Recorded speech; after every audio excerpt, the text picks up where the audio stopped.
que ver con los sueldos docentes y una dichosa cláusula gatillo que el gobernador de la provincia, el Chaco, Leandro Esdero, dijo no podía pagar porque no tenía los recursos. Vamos a hablar con Rosa Petrovich, que es secretaria general de ATECH, está en contacto con nosotros, bueno, para clarificar un poco, porque la discusión es ¿tiene dinero, no tiene dinero? ¿Esto es algo momentáneo? ¿Cuál es el futuro si se abre un escenario de conflictividad docente ante una situación que parecía venir, digamos, bastante contenida por parte de los trabajadores de la provincia del Chaco? Rosa, ¿cómo le va? La saludamos de LT7 y Canal 13 de Corrientes. Cristina es mi nombre. Hola Cristina, buen día para toda la audiencia.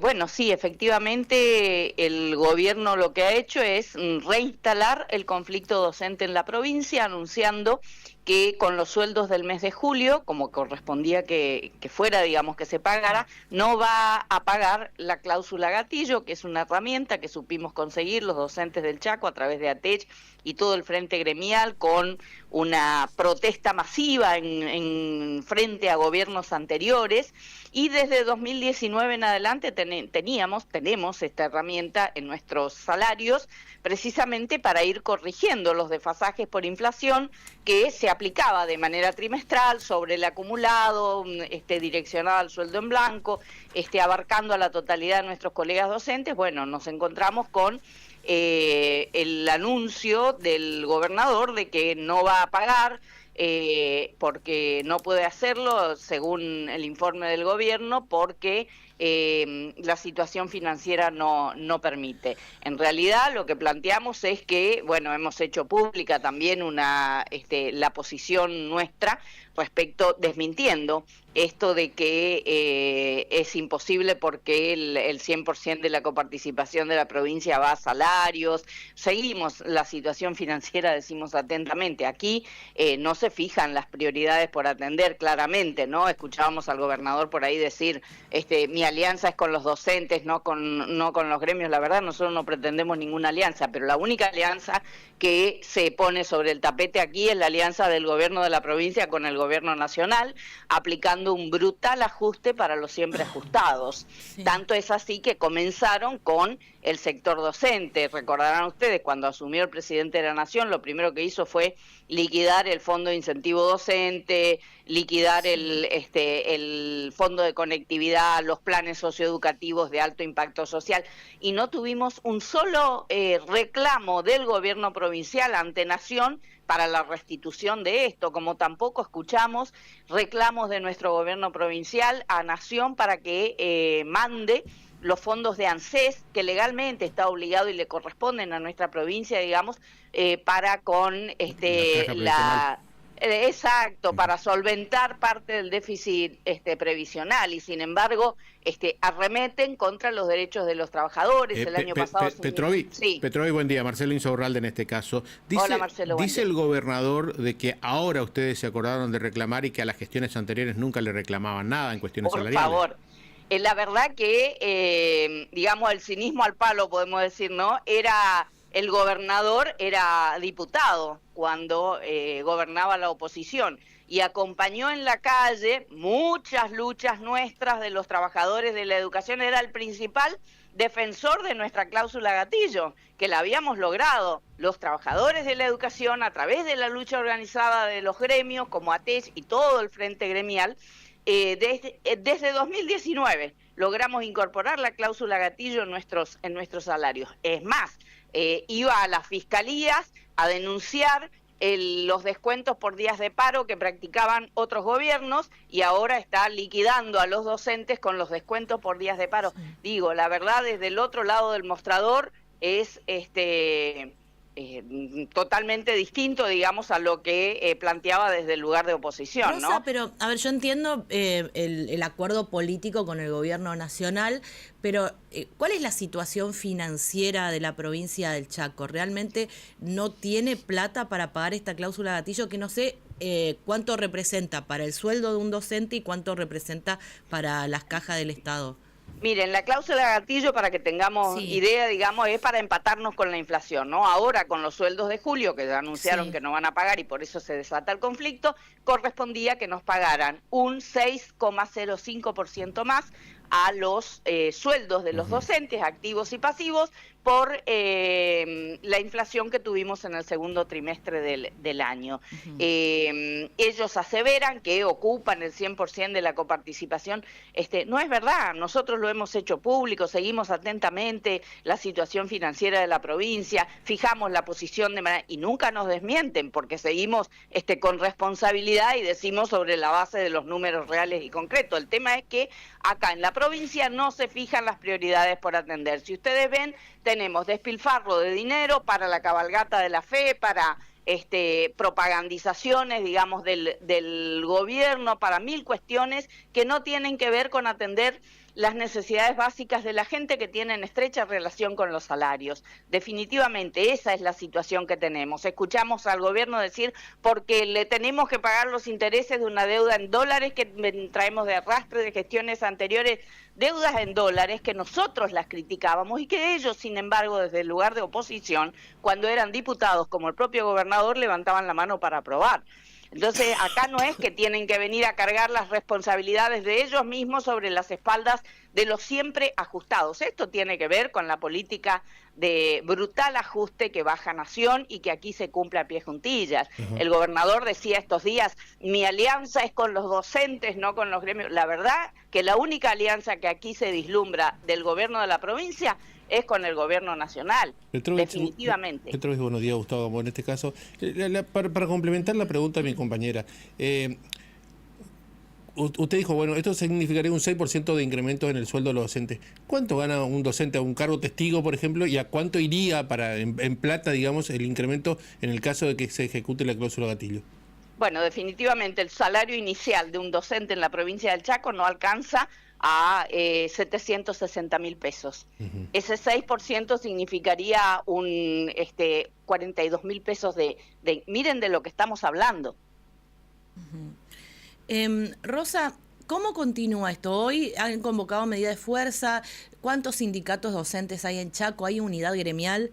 Sí, hay unidad gremial, prácticamente todos los gremios docentes, son 18 los gremios en su totalidad, digamos, y además, en el marco de este paro, hemos convocado a una concentración docente en la Plaza 25 de Mayo, en lo que hace a Resistencia, y de manera simultánea en cada una de las plazas de todas las localidades del Chaco, así que a partir de las 19 horas de hoy va a estar la docencia chaqueña en la calle, en cada una de sus localidades, reclamando esto. Y un dato más quiero señalar porque, por esto, ¿no?, que decía nuestro gobernador, que la alianza es con los docentes y ya está visto que no, tampoco es con los alumnos. El día que anunciamos la medida de fuerza en una conferencia de prensa, recibimos la visita espontánea de proveedores del Estado, que en ese caso representaban a 1000 escuelas, para noticiarnos a los gremios que a partir de esta semana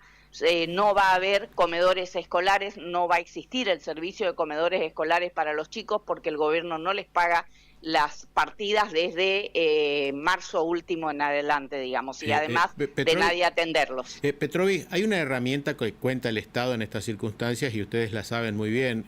La medida de fuerza puede ser muy válida sobre 40.000 pesos, que es aproximadamente lo que van a percibir o no van a percibir, pero saben perfectamente que el día descontado va a ser mucho más grande.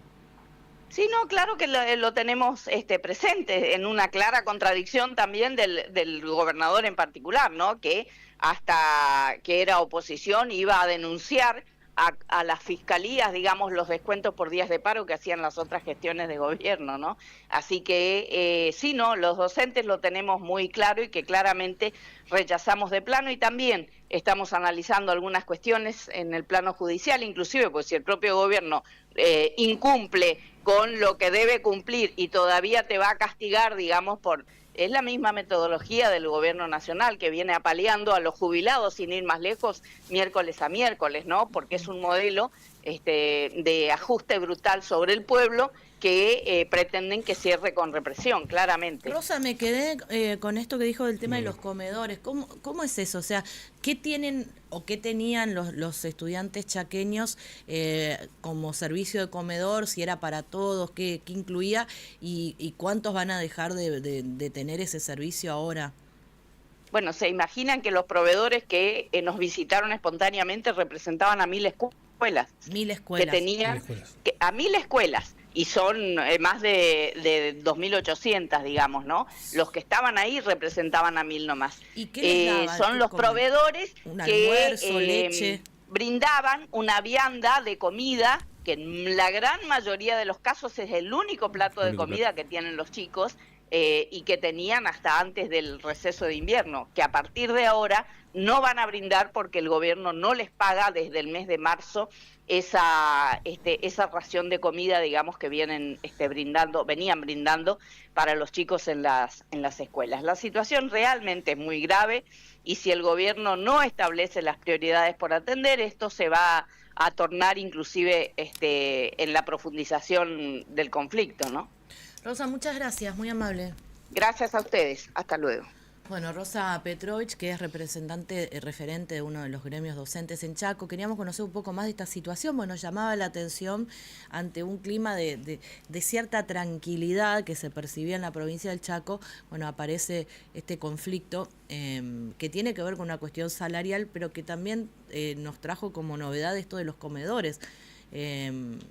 Si esto se concreta, pues ella dice, nosotros como institución gremial la visita de proveedores del Estado que atienden a 1000 escuelas dándole esta vianda, y nos anticiparon que no iban a volver a prestar el servicio por el incumplimiento en los pagos desde marzo de este año. ¿Hubo alguna información oficial en relación a esto? No, por ahora no. ¿Se corta el servicio de comedores o no? No. Si se corta el servicio de comedor para algunas zonas de la provincia del Chaco, realmente es un golpe muy fuerte. El que no vayan a la escuela ya genera, por supuesto, el malestar de mucha gente, el enojo de mucha gente. Creo que la fuerza de la protesta no va a ser tan importante en virtud de lo que yo recién describía. Sí, los descuentos son muy grandes. Pero tan mal está la cosa, Marce, en Chaco, porque de golpe parecía que estaba todo más o menos bien. Y viste que, no sé... Es muy difícil ser equilibrado porque te dicen una cosa y después aparecen otras, ¿no?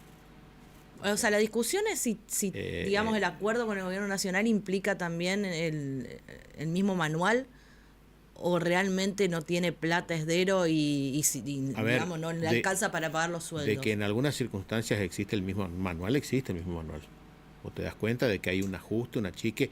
Yo no digo que esté mal, simplemente digo de que hay gente que se está quedando sin trabajo. Yo no digo que las personas que se quedaron sin cobrar sus haberes trabajaban todo, pero de que esto se está notando, y se nota en la calle.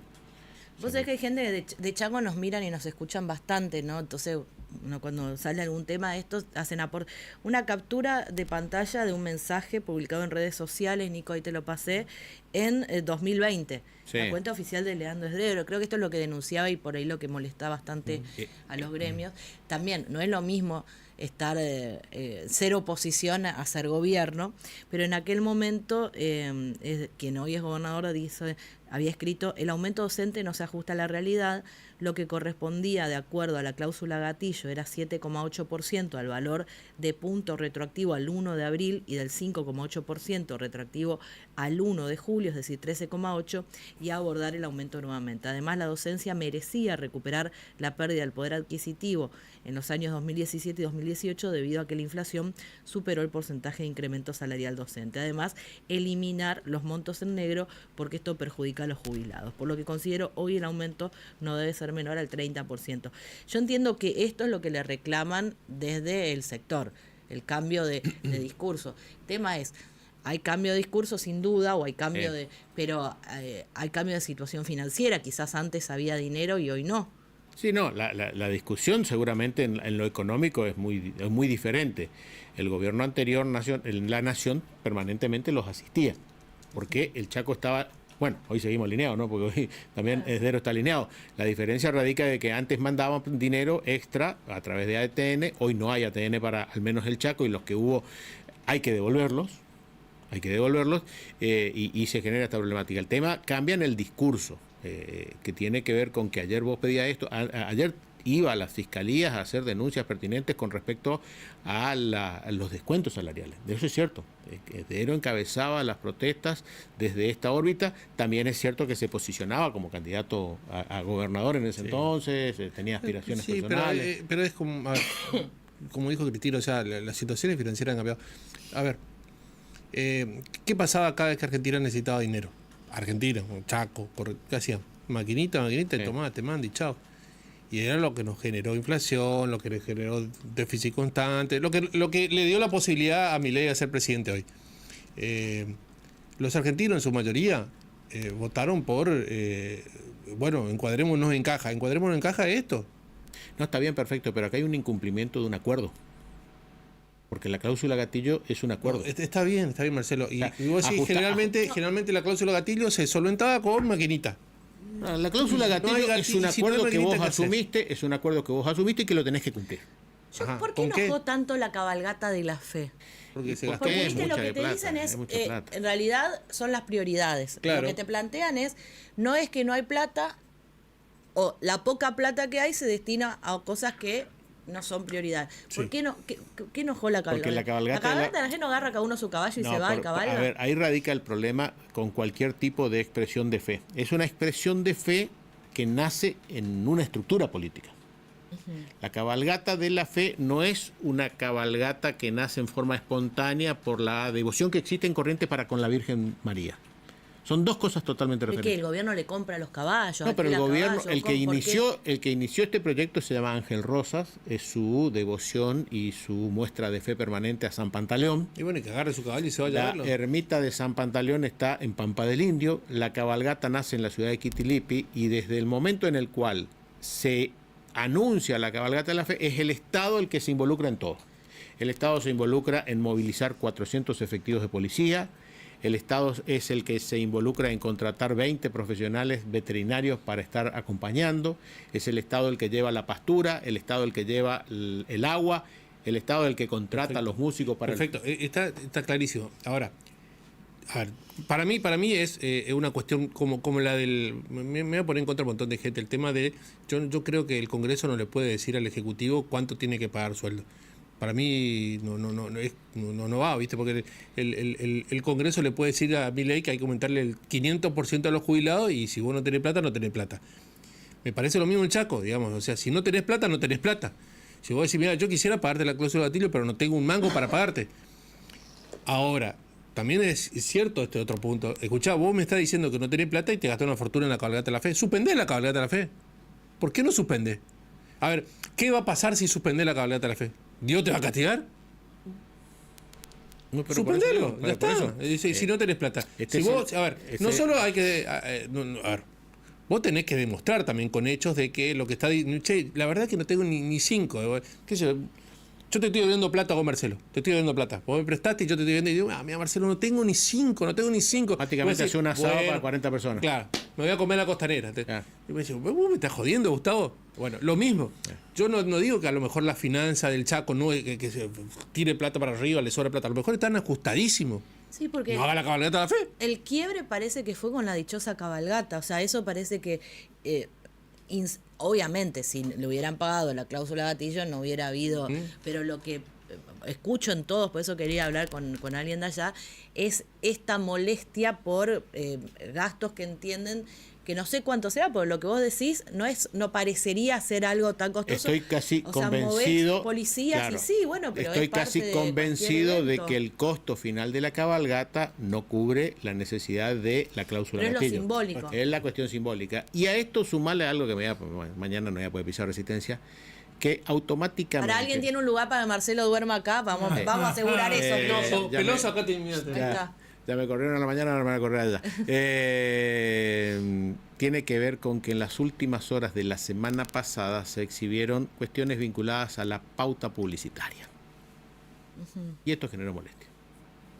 Bueno, pero esto parte de lo mismo. Pero por eso digo, entonces, genera polémica, molestia. Pregúntenle cuántos medios tiene Rosa Petrovi la posibilidad de hablar. LT7. Claro. Sí, Que pasaba lo mismo con Esdero, ¿eh? No hay que olvidarse, cuando Esdero no podía hablar allá, hablaba acá. Acá siempre hablaron todos.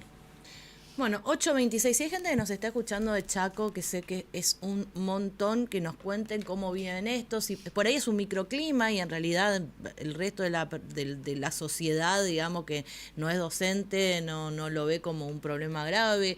Quizás, no sé, cuéntenos un poco cómo se percibe. Estamos ante el inicio de un clima de mayor conflictividad social que se puede ir replicando en otros lugares, ojo, se puede ir replicando en varios lugares, o son, digamos, pequeños microclimas, pero que no cambian el humor general y acá lo voy a vincular a la cuestión política, el sentido del voto.